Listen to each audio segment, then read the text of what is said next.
இன்றைக்கி நம்ம crochet earring தாங்க பார்க்க போகிறோம். அதுக்கு பார்த்திங்கன்னா இந்த மாதிரி த்ரெட்டு இது கடைகளில் கிடைக்கும் உங்களுக்கு கிராஃப்ட் ஷாப்பில். கொஞ்சம் நைலான் டைப்பில் தான் இருக்கும், காட்டன் கிடையாது. பாருங்கள்,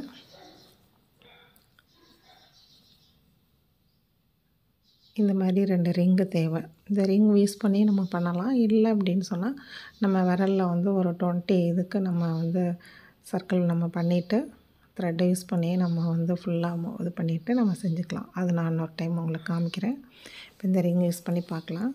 இதுக்கு வந்து நீடில்னு பார்த்திங்கன்னா 1.60 mm 1.0 mm உள்ள நீடில் தான் நான் எடுத்துருக்கிறேன். எனக்கு த்ரெட் வந்து ரொம்ப சின்னதாக இருக்கும். அதனால்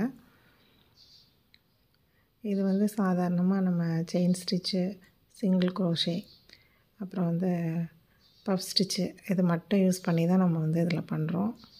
இது எல்லாமே நான் வந்து ஷார்ட் வீடியோவில் போட்டிருக்கிறேன், பாருங்கள். அப்படியே நம்ம சேனலை சப்ஸ்கிரைப் பண்ணிடுங்க. இதில் பார்த்தீங்கன்னா நம்ம வந்து ஃபஸ்ட்டு ஸ்லிப் நாட் போடுறோம். அப்போ இந்த ரிங்குக்குள்ளே கொடுத்துட்டு நம்ம என்ன பண்ணுவோம், நார்மலாக கையில் வச்சுட்டு பண்ணுவோம் இல்லைங்களா, அதையே நம்ம அந்த ரிங்கு உள்ளே கொடுத்து நம்ம ஸ்லிப் நாட் எடுக்கிறோம். பாருங்கள், ஸ்லிப் நாட் போட்டாச்சு. இதுக்கப்புறம் வந்து நம்ம உள்ளே கொடுத்து நம்ம சிங்கிள் க்ரோஷே ஒவ்வொன்றும்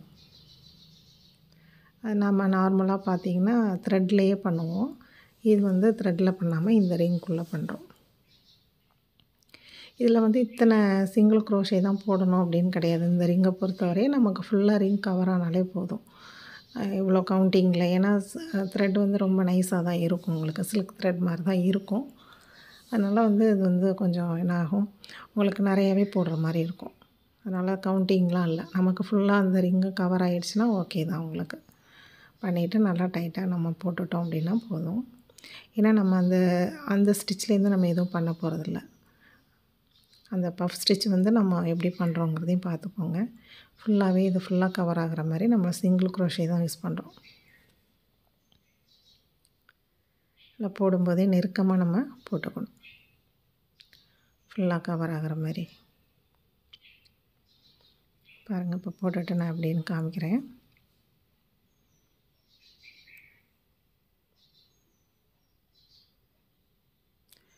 இது நம்ம வந்து ரொம்ப வந்து பெரிய நீடில்லாம் யூஸ் பண்ணால் நல்லா இருக்காது. அதுக்காக தான் இந்த நீடில் யூஸ் பண்ணியிருக்கிறோம் நம்ம. பாருங்கள், இந்த மாதிரி க்ளோஸ் பண்ணிட்டோம். க்ளோஸ் பண்ணதுக்கப்புறம் நம்ம நார்மலாக எப்படி நம்ம க்ரோஷே இது ஃபினிஷ் பண்ணுவோமோ ஃபஸ்ட் ரிங்கு, அதன்படியே ஃபஸ்ட்டு அந்த சிங்கிள் க்ரோஷேலாம் நம்ம விட்டு எடுத்துடணும். அந்த நம்ம உள்ளே கொடுத்துருந்தோம் இல்லைங்களா, அந்த யானை வந்து கட் பண்ணி எடுக்கிறேன். இப்போ பார்த்தீங்க அப்படின்னா இப்போ நம்ம போட்ட அந்த யான் வந்து உள்ளே போகாது அந்த ஹோலுக்குள்ளே. ஏன்னா ஹோல்லாம் சின்னதாக இருக்கும் இல்லைங்களா, டைட் ஆகிக்கும். அதனால தான் இப்போ வந்து 1.0 mm உள்ள அந்த நீடில் யூஸ் பண்ணி நம்ம உள்ளே இருந்து நம்ம எடுத்து வாங்கிக்கிறோம்.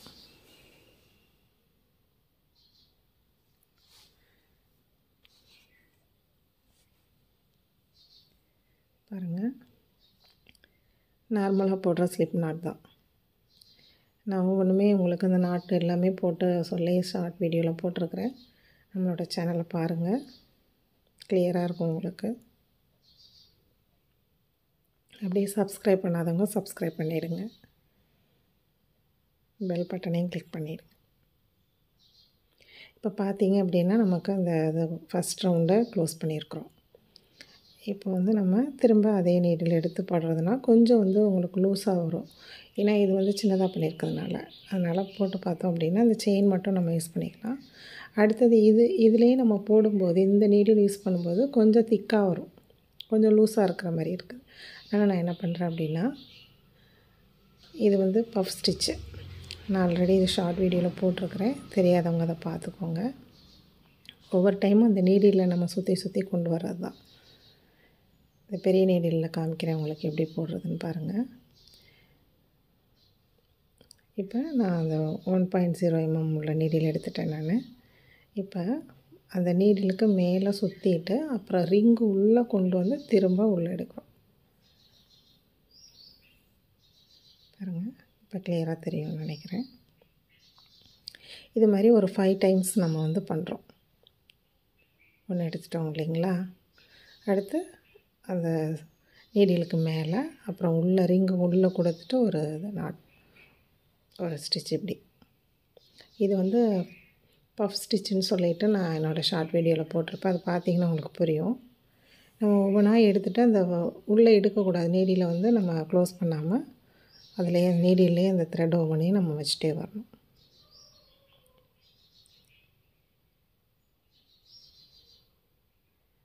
இது மாதிரி ஒரு 5 டைம்ஸ். உங்களுக்கு திக்னஸ் வேணும் அப்படின்னு சொன்னால் நீங்கள் இன்னும் கூட நம்ம வந்து என்ன பண்ணிக்கலாம், விட்டுக்கலாம். ஒரு 7 அந்த மாதிரி கூட நம்ம அதில் ஸ்டிச் போட்டுக்கலாம். அந்த லாஸ்ட் ஒன்று நான் கையில் கரெக்டாக பிடிச்சிக்கிட்டு அந்த செயினில் எடுத்துகிட்டு பாருங்கள், அந்த லூப்புக்குள்ளே எடுத்து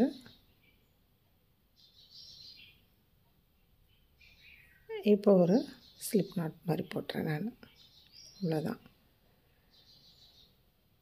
இப்போ ஒரு 4 ஸ்டிச்சு செயின் ஸ்டிச் போடுறேன். 1 2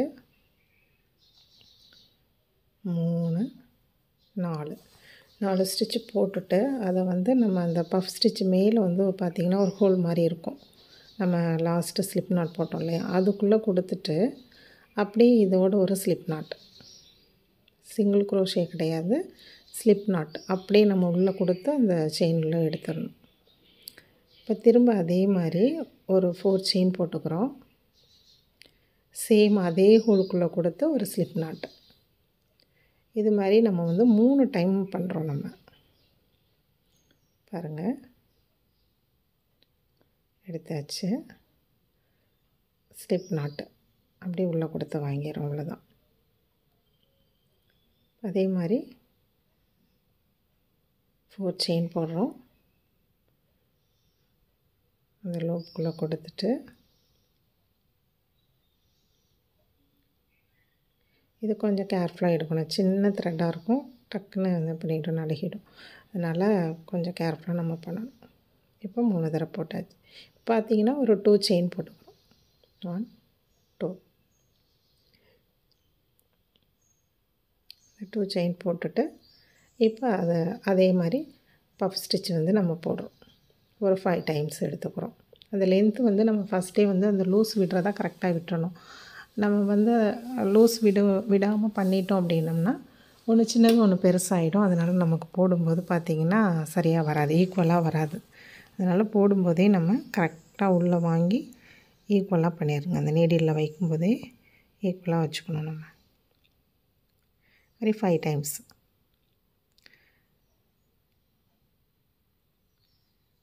அதை கையில் விரலில் பிடிச்சிட்டு மெதுவாக அதை விட்டுட்டாலும் ஒன்றும் தப்பு கிடையாது. இருந்தாலும் இது போடும்போது உங்களுக்கு மேலே ஒரு செயின் மாதிரி கிடைக்கும். நம்ம மேலே அந்த செயின்ஸ்லாம் போட்டு உங்களுக்கு ஒரு லூப் கொண்டு வரோம் இல்லைங்களா, அதுக்காக தான். பாருங்கள், உள்ளே கொடுத்த அந்த த்ரெட்டை உள்ளே வாங்கிட்டு அதுக்கப்புறம் ஒரு ஸ்லிப் நாட். இப்போ அங்கே பார்த்தோன்னா ஒரு ஹோல் மாதிரி இருக்கும். அந்த ஹோலில் தான் நம்ம வந்து 4 செயினாக போட்டு நம்ம வந்து ஒரு 3 லூப் அங்கனக்குள்ளே போடுறோம். ரவுண்டு 1 4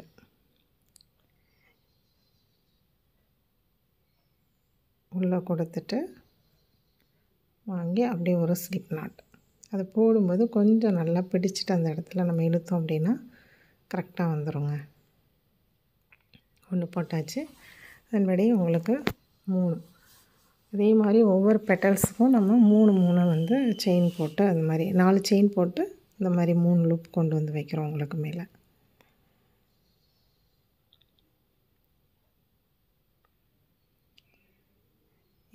இது காட்டன் த்ரெட்டில் பண்ணோன்னா ரொம்ப நல்லாயிருக்கும். அது காட்டனில் வந்து அந்த ஷைனிங் லுக்கு கிடைக்காது, அவ்வளோதான். மற்றபடி உங்களுக்கு நல்லாயிருக்கும். இதில் லாஸ்ட்டில் நான் வேணால் நார்மலாக குரோஷே இதில் வந்து நம்ம பண்ணணும் இல்லைங்களா, உள்ளன் இதில் உள்ளன் யானில் பண்ணது ஒன்று இருக்கும், அதை நான் காமிக்கிறேன் உங்களுக்கு, லாஸ்ட்டில் போடுறேன்.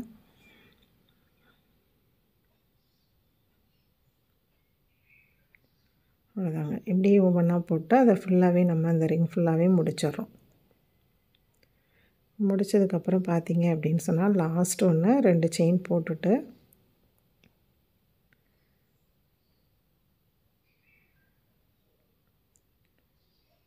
லாஸ்ட் அந்த பெட்டலில் பார்த்தீங்கன்னா முடிச்சாச்சு.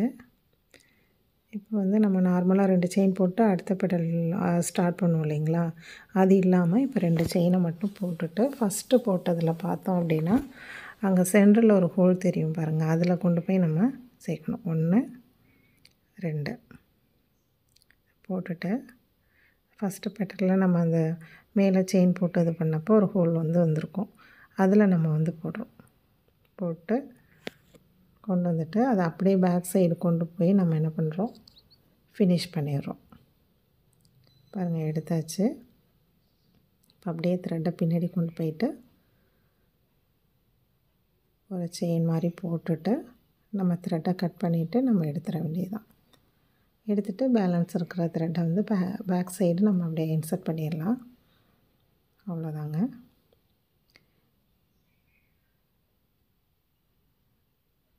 அவ்வளோதான். இது வந்து நம்ம அந்த நீடில் வச்சுட்டு பின்னாடி எடுத்து விட்டுடலாம். இல்லை அந்த ஒட்டுறதுனாலும் நம்ம கம் போட்டு ஒட்டிக்கலாம். பாருங்கள்,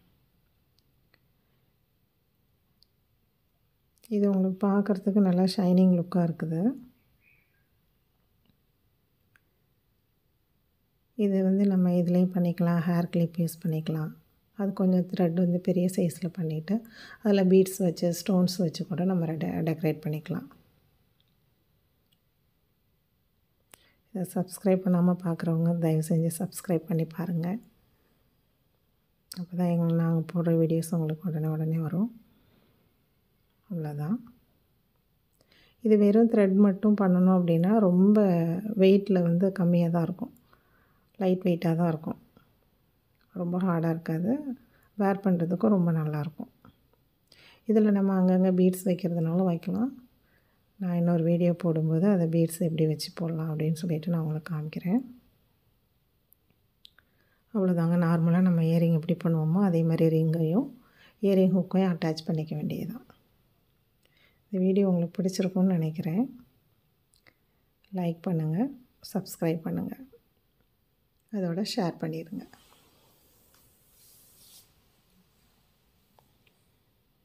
அவ்வளோதாங்க. பாருங்கள், அந்த ஷைனிங் இருக்குது இல்லைங்களா, அதுதான் அழகான இயரிங் வந்து உங்களுக்கு ரெடி ஆயிடுச்சு. தேங்க்யூ.